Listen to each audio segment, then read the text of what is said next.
السلام علیکم، میرا نام عبدالرحیم ہے۔ مختلف احادیثی کتابوں سے مختلف ٹاپکس پہ ویڈیوز بنا رہا ہوں۔ تو امام ابو حنیفہ کی جو مجموعہ احادیث ہیں ان سے کچھ حدیث ہیں۔ اعوذ باللہ من الشیطان الرجیم، بسم اللہ الرحمن الرحیم۔ کتاب صوم سے حدیث نمبر 214۔ حضرت انس بن مالک رضی اللہ تعالیٰ عنہ کا بیان ہے کہ حضور اقدس صلی اللہ علیہ وسلم رمضان مبارک کی تیسری تاریخ میں مدینہ منورہ سے مکہ مکرمہ کی طرف روانہ ہوئے۔ دوران سفر آپ حالت روزہ میں رہے۔ جب آپ مقام قدید پر پہنچے تو لوگوں نے آپ سے مشقت کی شکایت کر دی، جس پہ آپ صلی اللہ علیہ وسلم نے روزہ افطار کیا اور مکہ مکرمہ پہنچنے تک پھر آپ نے روزہ نہیں رکھا۔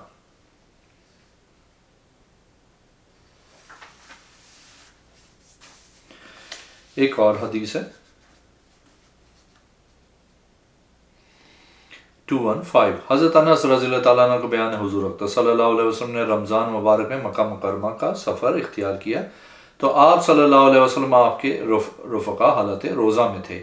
ایک روایت میں ہے کہ حضور اقدس صلی اللہ علیہ وسلم مدینہ منورہ سے مکہ مکرمہ کی طرف عازم سفر ہوئے تو حالت روزہ میں تھے، حتیٰ کہ ایک مقام پہ پہنچے تو لوگوں نے مشقت کی شکایت کی تو آپ صلی اللہ علیہ وسلم نے روزہ افطار کیا، پھر مکہ مکرمہ تک حالت افطار میں رہے۔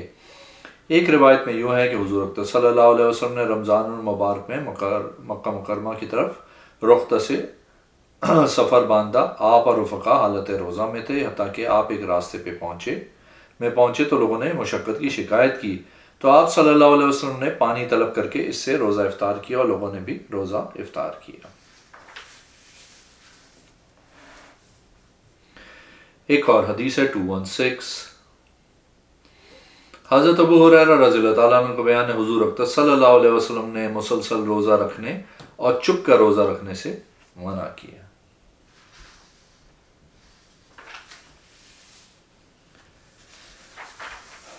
ایک اور حدیث ہے حدیث نمبر 217۔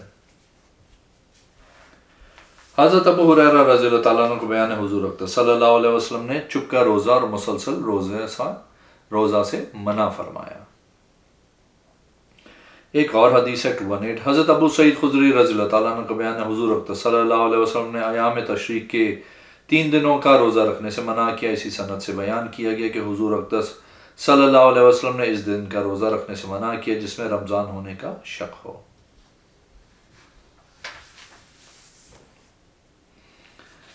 ایک اور حدیث ہے حدیث نمبر 219۔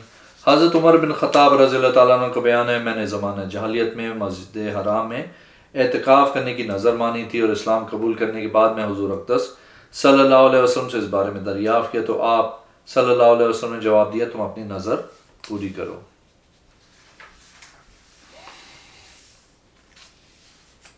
ایک اور حدیث ہے حدیث نمبر 220۔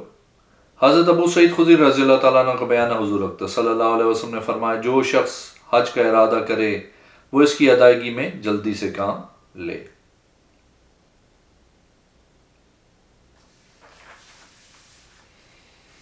ایک اور حدیث ہے حدیث نمبر 221۔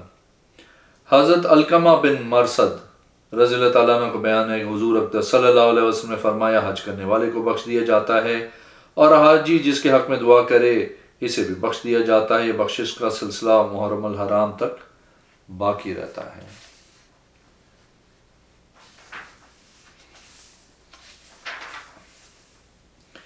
ایک اور حدیث ہے 222۔ حضرت عبداللہ بن مسعود رضی اللہ تعالیٰ عنہ کا بیان ہے حضور اقدس صلی اللہ علیہ وسلم نے فرمایا بہترین حج اج اور شج ہے۔ اج بلند آواز سے تلبیہ کہنے کا نام ہے اور سج قربانی کے جانور کا خون بہانا ہے۔ بعض نے کہا سج سے مراد خون بہانا ہے۔ ایک روایت کے مطابق شج قربانی کے جانور کو ذبح کرنے کا نام ہے۔ ایک اور حدیث ہے 223۔ حضرت عبداللہ بن عمر رضی اللہ تعالیٰ عنہ کو بیان ہے کہ ایک شخص نے کھڑے ہو کے عرض کی یا رسول اللہ صلی اللہ علیہ وسلم احرام باندھنے کا مقام کون سا ہے؟ آپ صلی اللہ علیہ وسلم نے جواب دیا اہل مدینہ کے لیے مقام ذوالحلیفہ، اہل عراق کے لیے مقام عقیق، اہل شام کے لیے مقام جوفا اور اہل نجد کے لیے مقام کرن ہے۔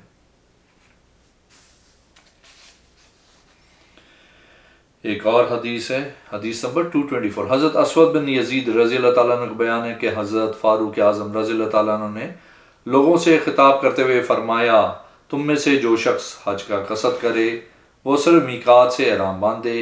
مواقیت وہ ہیں جو حضور اقدس صلی اللہ علیہ وسلم نے مقرر فرمائے ہیں۔ اہل مدینہ اس کے راستے سے جانے والوں کے لیے ذوالحلیفہ ہے، اہل شام و براستہ شام جانے والوں کے لیے جوفہ ہے،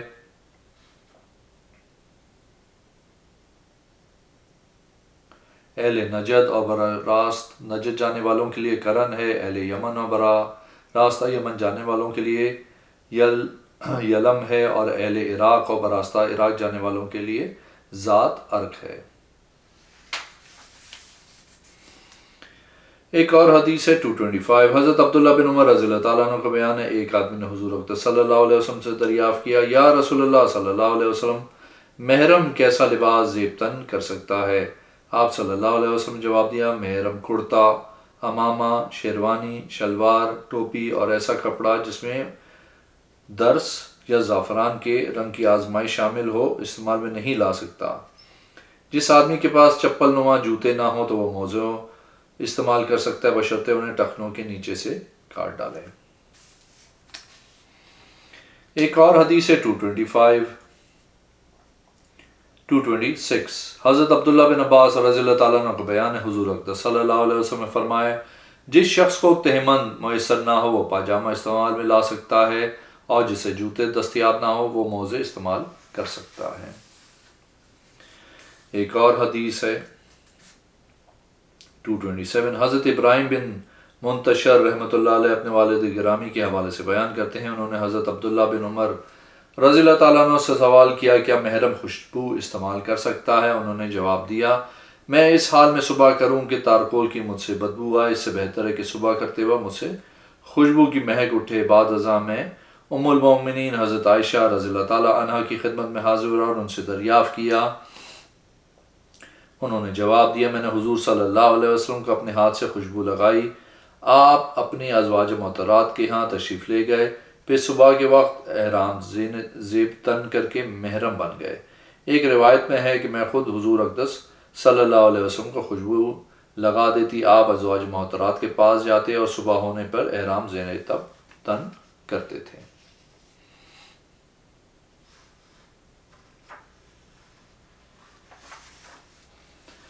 ایک اور حدیث ہے 228۔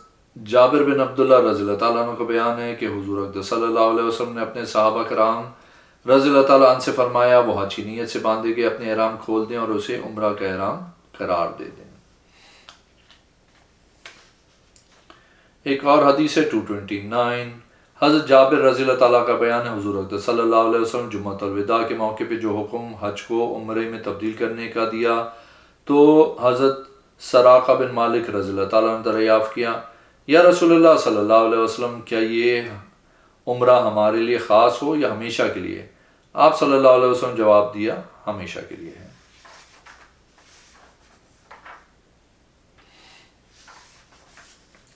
ایک اور حدیث ہے نمبر 230۔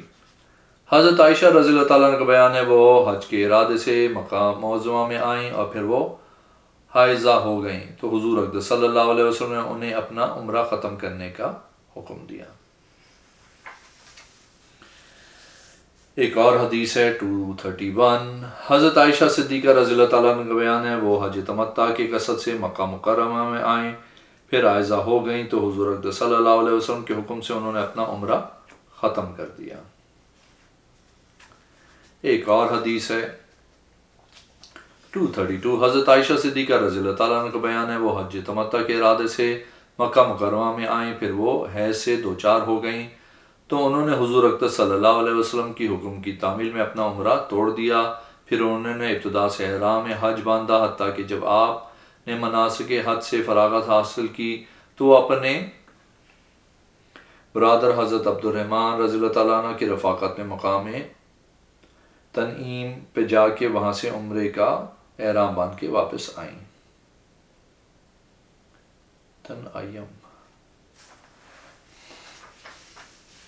تنعیم پہ جا کے وہاں سے عمرے کا احرام باندھ کے واپس آئیں۔ ایک اور حدیث ہے 233، حضرت عائشہ رضی اللہ تعالیٰ عنہ بیان ہے ان کے عمرہ توڑنے پہ حضور اقدس صلی اللہ علیہ وسلم نے ایک گائے ذبح فرمائی۔ ایک اور حدیث ہے 234، حضرت عائشہ صدیقہ رضی اللہ تعالیٰ عنہ کا بیان ہے ان کی عمرہ توڑنے پہ حضور اقدس صلی اللہ علیہ وسلم نے دم قربانی دینے کا حکم فرمایا۔ ایک اور حدیث ہے 235، حضرت عائشہ صدیقہ رضی اللہ تعالیٰ عنہ کا بیان ہے کہ وہ عرض گزار ہوئیں، یا نبی اللہ، لوگ حج اور عمرہ دونوں کی تکمیل کر کے روانہ ہونے والے ہیں، جبکہ میں نے صرف حج کی تکمیل کے بعد روانہ ہونے والی ہوں۔ اس پر حضور اقدس صلی اللہ علیہ وسلم نے حضرت عبد الرحمن رضی اللہ تعالیٰ عنہ کو حکم دیا کہ انہیں مقام تنعیم پر لے جائیں جہاں سے وہ عمرے کا احرام باندھ آئیں۔ جب ارکان عمرہ مکمل کر لیں تو میرے پاس آ جائیں، میں مقام بطن عقبہ میں منتظر رہوں گا۔ ایک اور حدیث ہے 236، حضرت طلحہ بن عبید اللہ رضی اللہ تعالیٰ عنہ کا بیان ہے، غیر محرم کے شکار کا گوشت محرم کھا سکتا ہے، نہیں کے حوالے سے ہم باہم گفتگو کر رہے تھے، جبکہ حضور اقدس صلی اللہ علیہ وسلم مہوا سترات تھے۔ ہماری بحث سن کے حضور اقدس صلی اللہ علیہ وسلم بیدار ہوئے اور فرمایا، آپ لوگ کس مسئلے میں گفتگو کر رہے ہیں؟ تو ہم عرض گزار ہوئے، کیا غیر محرم کے شکار کا گوشت محرم کھا سکتا ہے؟ آپ صلی اللہ علیہ وسلم نے اس کے کھانے کی ہمیں اجازت عطا فرمائی۔ ایک اور حدیث ہے 237، حضرت ابو قتادہ رضی اللہ تعالیٰ عنہ کا بیان ہے، حضور اقدس صلی اللہ علیہ وسلم کے صحابہ رضی اللہ تعالیٰ عنہ کی جماعت کے ساتھ میں روانہ ہوا۔ اس جماعت میں میرے بغیر کوئی غیر احرام کی حالت میں نہ تھا۔ اچانک میری نظر جنگلی گدھوں پہ جا پڑی۔ میں تیزی سے اپنے گھوڑوں پہ سوار ہوا، جبکہ اپنا چابک پکڑنا بھول گیا۔ میں نے اپنے دوستوں کو چابک پکڑنے کا کہا تو انہوں نے انکار کر دیا۔ میں نے سواری سے اتر کے از خود چابک پکڑا اور گور خروں کو شکار کرنے کے لیے ان کا پیچھے ہو گیا، یہاں تک کہ میں نے ان میں سے ایک کا شکار کر لیا۔ میں نے ساتھیوں سمیت اسے کھایا۔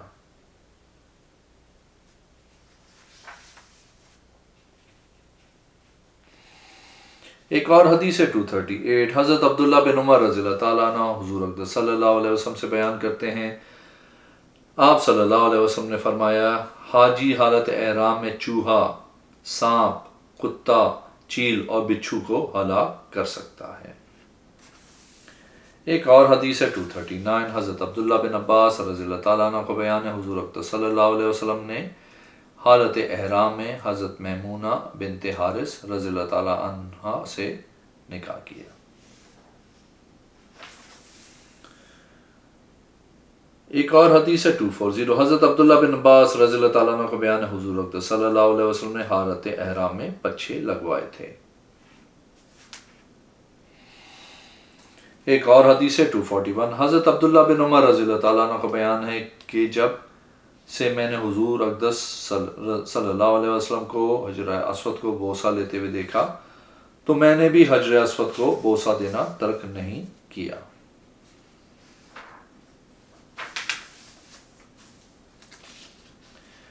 ایک اور حدیث ہے 242، حضرت عبداللہ بن مسعود رضی اللہ تعالیٰ عنہ کو بیان ہے کہ حضور اقدس صلی اللہ علیہ وسلم نے فرمایا، میں جب بھی رکن یمانی کے پاس سے گزرا تو اس کے قریب جبرائیل امین علیہ السلام کو موجود پایا۔ حضرت عطا بن ابی رباح رضی اللہ تعالیٰ عنہ کی روایت میں سے ہے کہ دریافت کیا گیا، یا رسول اللہ صلی اللہ علیہ وسلم، آپ اکثر رکن یمانی کو چھوتے ہیں یا اسے بوسہ دیتے ہیں؟ آپ صلی اللہ علیہ وسلم جواب دیا، میں جب بھی اس کے قریب پہنچتا تو جبرائیل علیہ السلام کو اس کے پاس کھڑے ہوئے اور بوسہ لینے والوں کے حق میں دعائے بخشش کرتے ہوئے دیکھا۔